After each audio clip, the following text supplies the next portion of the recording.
Bismillah, Assalamualaikum warahmatullahi wabarakatuh. Hai anak-anakku sekalian, calon generasi pemimpin negeri ini. Bertemu kembali dengan Bu Eni, tentunya masih pada mata pelajaran Pendidikan Pancasila dan Kewarganegaraan.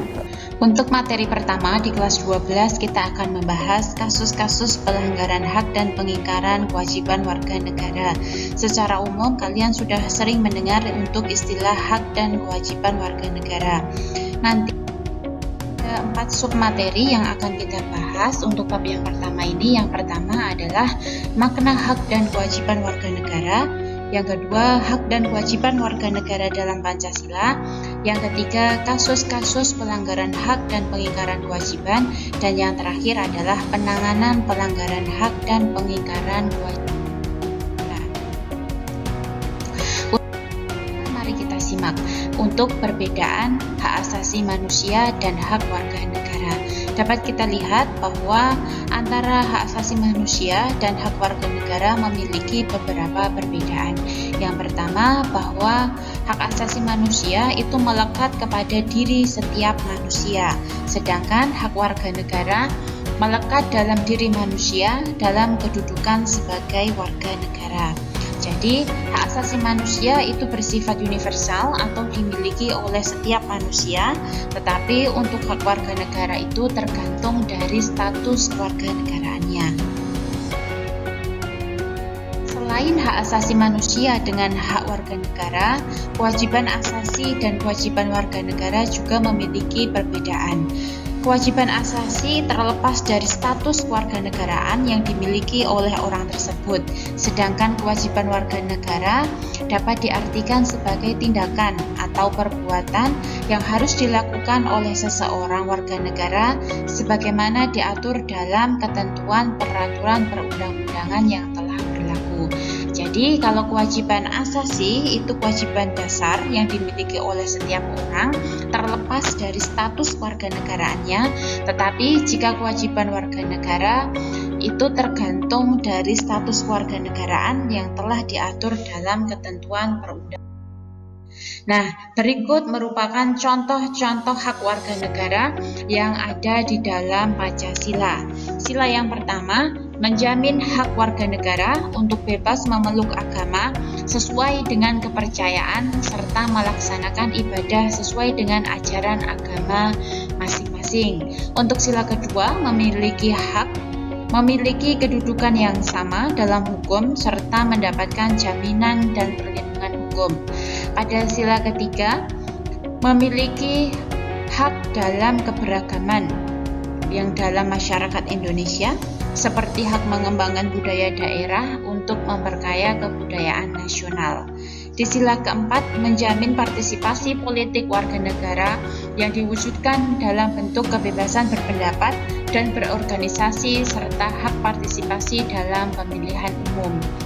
Sedangkan sila yang terakhir atau sila kelima, mengakui hak milik perorangan dan dilindungi pemanfaatannya oleh negara serta memberi kesempatan yang sebesar-besarnya kepada masyarakat. Kalau tadi mengenai hak dalam Pancasila, yang ini mengenai kewajiban warga negara di dalam Pancasila. Pada sila pertama, mengembangkan toleransi antar umat beragama. Yang kedua, memperlakukan orang lain sesuai dengan harkat dan martabatnya sebagai makhluk Tuhan Yang Maha Esa. Yang ketiga, sanggup dan rela berkorban untuk kepentingan bangsa dan negara. Di sila keempat, memiliki kewajiban untuk mengutamakan musyawarah mufakat dalam setiap pengambilan keputusan. Dan di sila terakhir, tidak melakukan perbuatan yang dapat merugikan kepentingan umum. Nah, berikut merupakan contoh-contoh hak warga negara yang diatur dalam Undang-Undang Dasar 1945.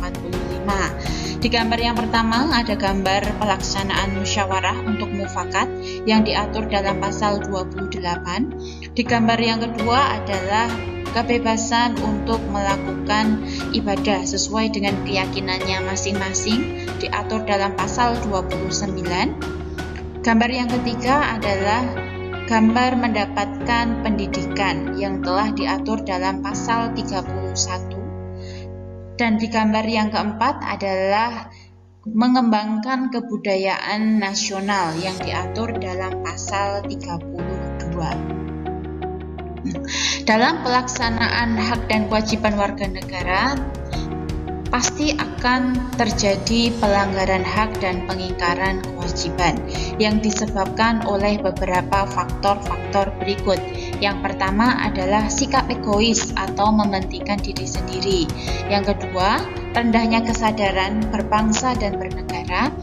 Yang ketiga adalah sikap tidak toleran. Keempat adalah penyalahgunaan kekuasaan. Dan yang terakhir adalah ketidaktegasan dari aparat penegak. Nah, berikut merupakan contoh-contoh pelanggaran hak warga negara. Gambar yang pertama, masih terjadinya kemiskinan atau kesenjangan sosial ekonomi yang tajam yang terjadi di dalam masyarakat. Yang kedua adalah pembakaran masjid. Ini terjadi di Papua, terjadi waktu Hari Raya Idul Fitri. Dan yang ketiga adalah masih terjadinya atau kedapatan anak-anak belum mendapatkan pendidikan secara layak. Dan yang terakhir adalah dalam pelanggaran hak cipta. Berikut merupakan contoh-contoh pengingkaran kewajiban warga negara. Yang pertama adalah pembuangan sampah yang sembarangan atau tidak pada tempatnya. Ini terjadi pembuangan sampah pada pinggir jalan raya. Yang kedua, dapat kita lihat bahwa di situ diatur tidak boleh putar balik, tetapi masih saja terjadi atau masyarakat yang melakukan putar balik. Dan yang ketiga adalah kegiatan coret-coret pada fasilitas umum. Dan yang terakhir adalah gambar seperti ini menandakan masih terjadi atau maraknya kasus korupsi yang terjadi di Indonesia.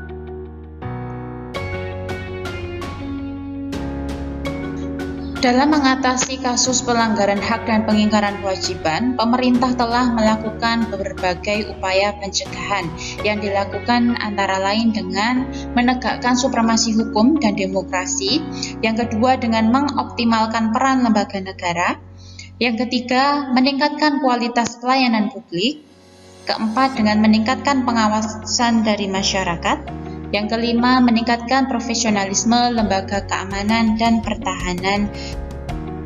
Selain dengan melakukan upaya pencegahan, pemerintah juga melakukan upaya-upaya penanganan kasus pelanggaran hak asasi manusia atau hak warga negara dengan melibatkan peran dari lembaga-lembaga penegak hukum. Yang pertama dilakukan oleh kepolisian.